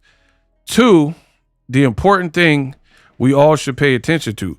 Again, I cover boxing. I know boxing. And I know fighters personally. Where's her personal trainer? Think that's a fair question. When you watch Errol Spence, you know, a multi-million-dollar fighter, Terrence Crawford, multi-million-dollar fighter, Canelo, they usually have a personal trainer, an S&C, which is strength and conditioning coach. I know some of them, like Tony Brady, who worked with Andre Ward, right? So I know some of these guys. Where's yours? Both exercises, and it's not just this one video on this one day. There are several that she's posted, and you don't so much as have a gym buddy, let alone a strength and conditioning guy or girl, or somebody like counting your reps, pushing you, somebody instructing you. Like, you have to understand, like even Michael B. Jordan, people like that training for a movie have that, right? Because they're trying to get the best out of you. The human mind is fragile. You're supposed to do 100 of a particular exercise. You might quit on 25. But then when you have people holding you accountable right there and filming, it's something different. Claressa Shields, where are your people? Like, where are the people making sure your form is correct? Making sure you go all the way down. Counting your reps. Pushing the extra bit out of you. This is just customary stuff that I've seen being around real boxers that is absent with this current Claressa Shields. Where, like, you don't even have, you're just by yourself.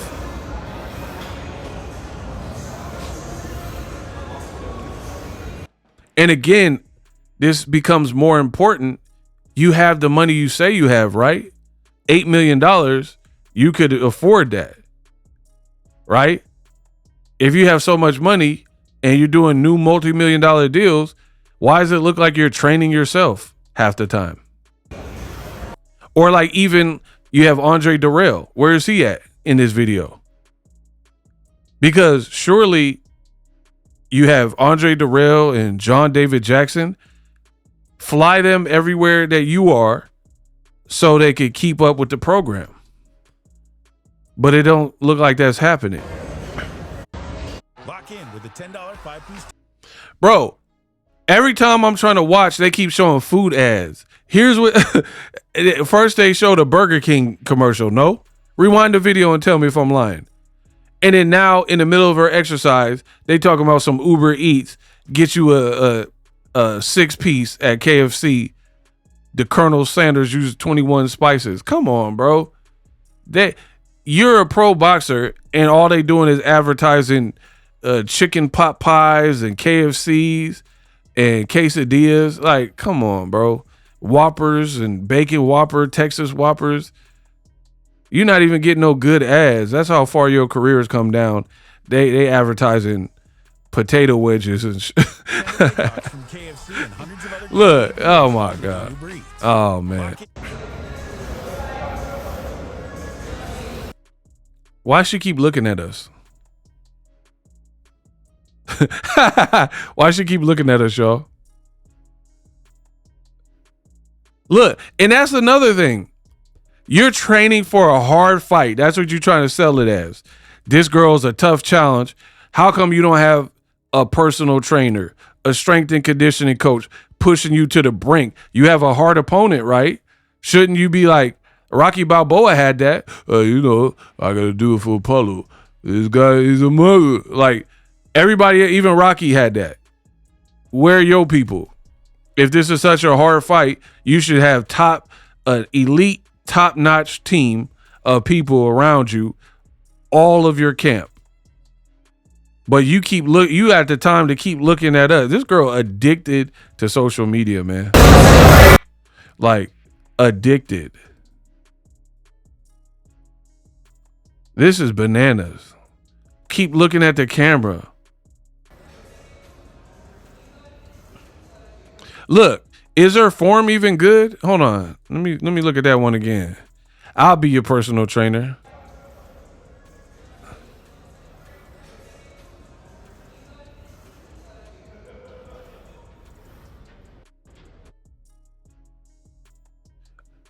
No, this girl. Oh my. No, this girl did not bring her belt to the gym. Bro, get her out of here, man.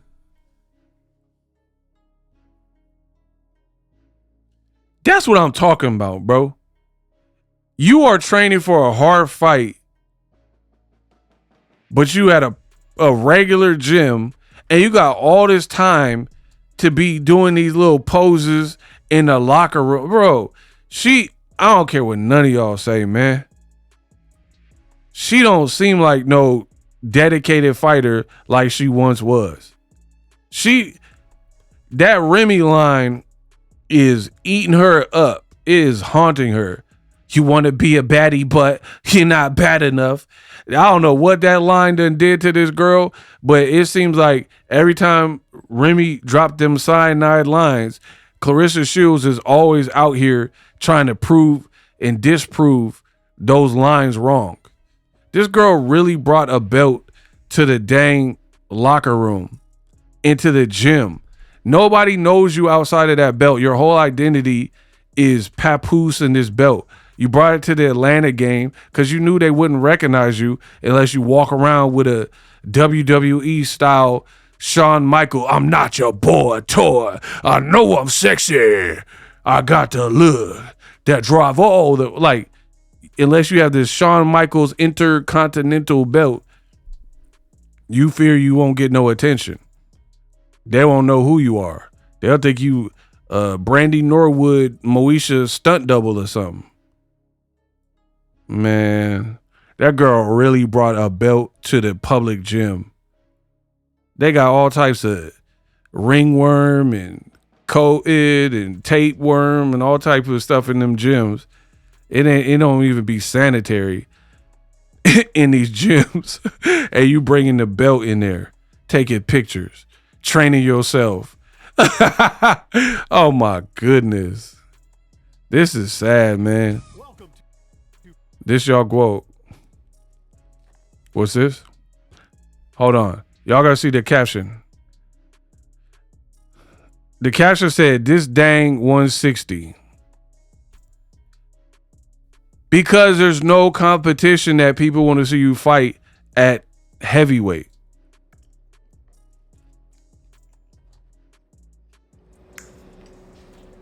Hold on.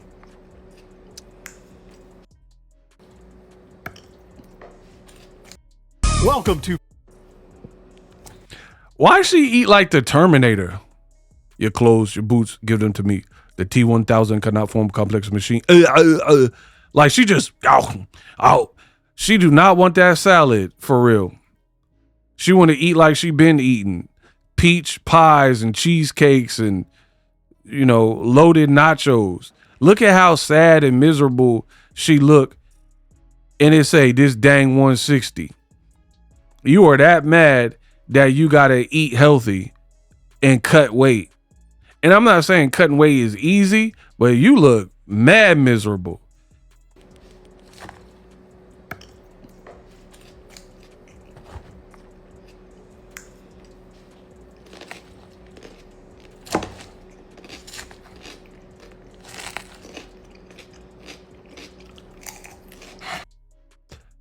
Dang, girl. Hold on. Are y'all watching what I'm watching? Pay attention. I'll narrate this for y'all. This girl eating a whole fork, slink, slink, is making that, I hate that metal noise. But she just took 3 bites. You haven't even chewed the first 2 bites, and you rushing and eating a 3rd bite when you already have a mouthful from the first 2 bites. Man, who raised you for real? This girl has no like etiquette or home training. She's just stuffing her face and slopping it down like a garbage disposal. Like, you literally have not even finished chewing your first bite, yet you're going in for a 3rd bite.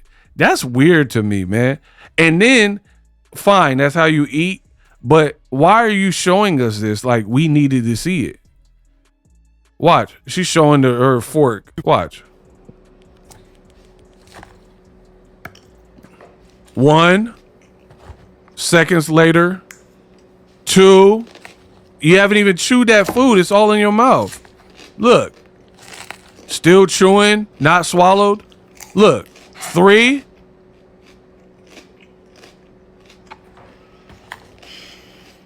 She's sighing. You out here eating like a cow. Eating like a zoo animal for no reason. And you think this is good content for you and your brand? Wow.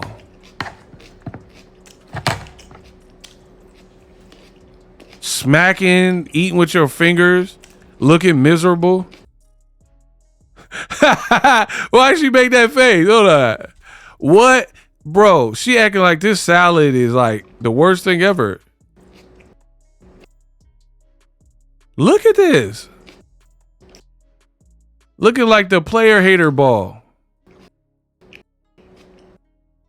She do not want to lose this weight.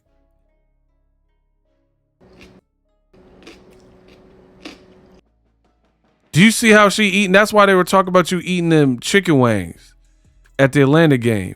Look at how you eat. Look how you chew. Hold on, there's something I seen in there. And you got a filter on. Eyes all sparkling. Man, where's that thing I seen? Nah, there's a face sheet. Hold on, that was weird.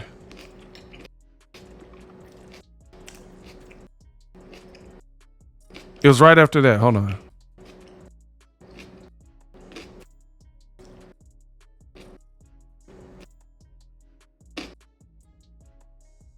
I think that was that. She like chew like crazy.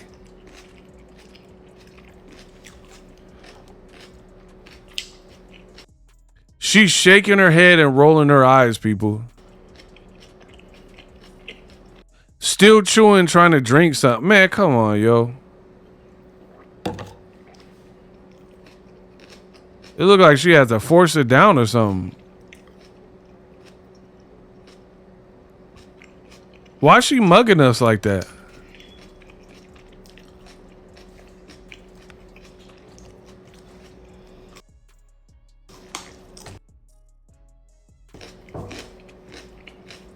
Eating with her hands. What? This is an adult, y'all, by the way.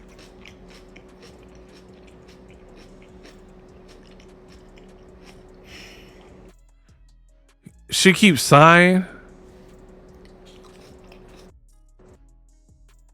Wow. That was pretty embarrassing to me. Like, the whole, you just go, like, I'm a content creator, right? What type of content even is this? To look angry because you got to cut weight. No one told you to fight this girl. K. Scott. You chose this. You chose this profession for real.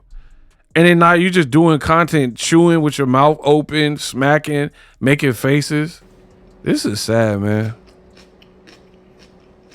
Looking disgusted because you had to eat a salad.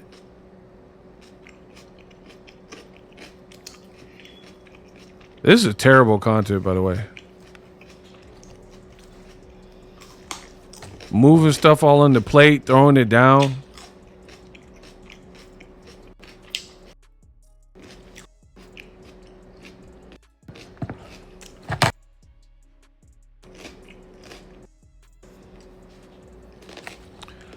And I want to say she's doing it for views or something. But she was always eating like that even before she was like big on the social media.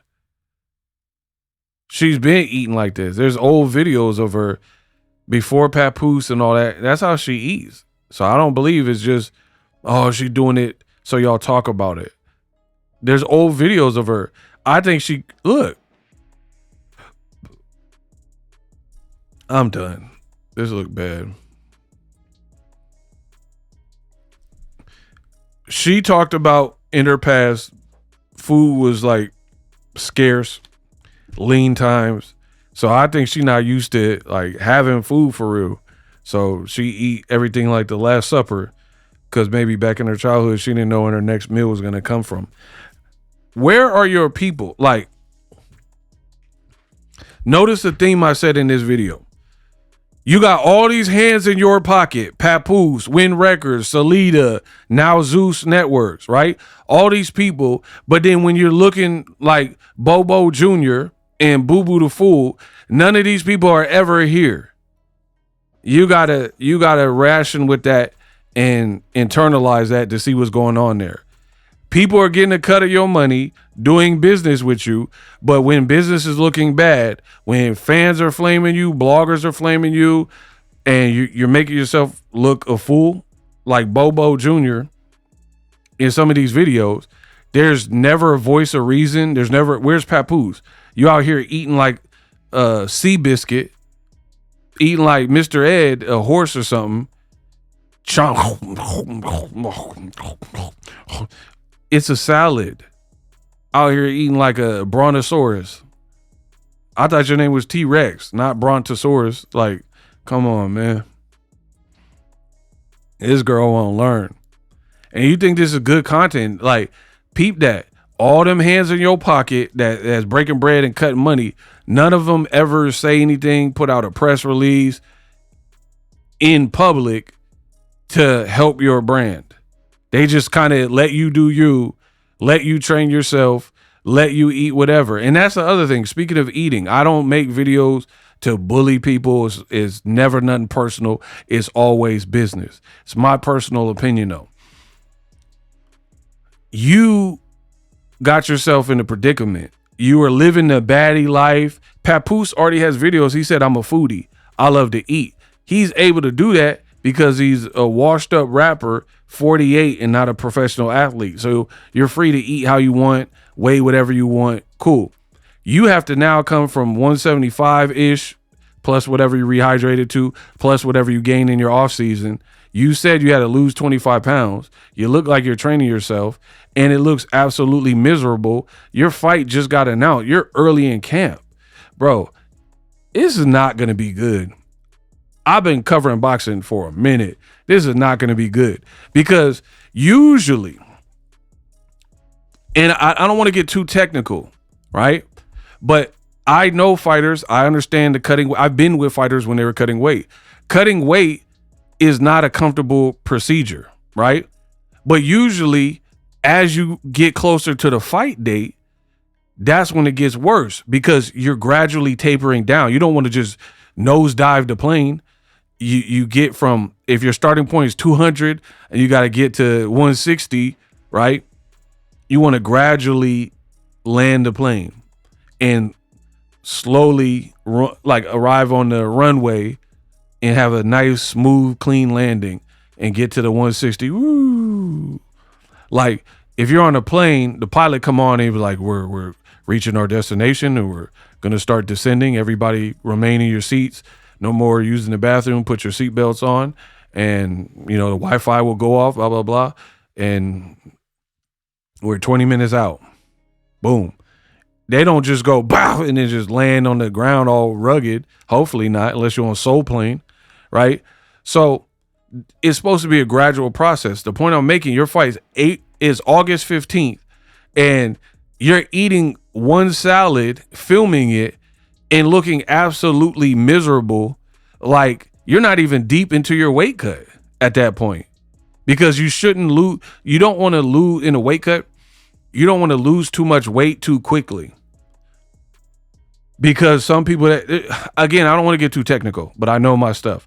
if your fight's not till August 15th and you lose every piece of weight right now, and then you got 12 more weeks, then you could balloon back up by then.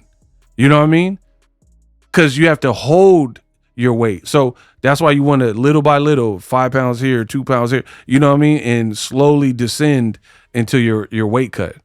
You don't want to be working out and sparring. Sparring, you can get injured, you can get hurt, you can get knocked out. If you're completely weight drained and dehydrated and you're sparring, doing harder sparring earlier in your training camp, you can get knocked out. There go your bag. So there's many reasons why you gradually want to arrive at your weight. So how are you, your fight just got announced days ago. How are you already looking so miserable in your weight cut? Where's your trainer? Where's your strength and conditioning coach to push you? Why does it look like Claressa's doing everything herself? So from being involved with all this baddies and Zeus stuff, that's a L. We already went over that earlier in the video. To you training yourself, you forcing yourself to go back down at 160. The only benefit that she did right is you cherry picked this girl with 0 knockouts. If you were fighting a Chris Cyborg or anybody like Hannah Gabriel and the odds were heavily in your favor, I would probably try to put money on them because they have power, and depending on how your weight cut goes, it could get ugly for you. But luckily for you, you cherry picked and you took an OnlyFans boxer with no power, and then that's who you're fighting. So you might be good there, right? And she only got 7 fights. But had you been fighting somebody a lot better, like Franchon Cruz at 168, I don't know how you're going to even look. So again, like I've been saying, I don't really know if she wants to be a boxer anymore, y'all. I don't. You looking miserable, eating a salad, chomping away, stuffing your face, because it's not, I feel like this is not you done got turned out to the lifestyle you want. You want the fast life. You done start probably drinking and partying and eating what you want. And, you know, I mean, who wants to be disciplined? Everybody want to probably eat flautas and refried beans, and it takes a lot to be a boxer. That's why it's better to not even overindulge and always have that balance. So you're never upside down. You never get that topsy-turvy stuff going on. But if you overindulge and just eat any type of way, eating all crazy, then yeah, that's going to get good to you. And it's going to be hard to flip it around and reverse it. It's kind of like days off from the gym. If you work out consistently, you take 1 or 2 days off, cool. 2 days max, it's not hard to get back in the gym. But if you take 2 years off the gym, I mean, that's different. You ain't worked out in 2 years. It's going to be discouraging to see, like, man, I can't lift as heavy as I was lifting. I feel tired quickly. I'm out of shape. So in life, that's why it's better to like have maintenance and maintain, keep up so you don't have to catch up. You know what I mean? It's always going to be easier that way. If you didn't let yourself gain 25 pounds, your own words, and it could be over that, you could have just told us 25 and eat all types of way and drinking and stuff. Yeah, all this stuff, eating salad and cutting weight and squatting, all that's going to be miserable. So 31 years old, accomplished, but it don't look like she got it anymore. She looking washed to me. Like, you don't want to be a fighter no more. You know?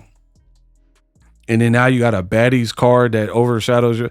It's a L, man. Hype my video up, subscribe. Thank you to all the donations, all the support. A lot of people sent me this and wanted me to cover it. So you got your wish. We unpacked.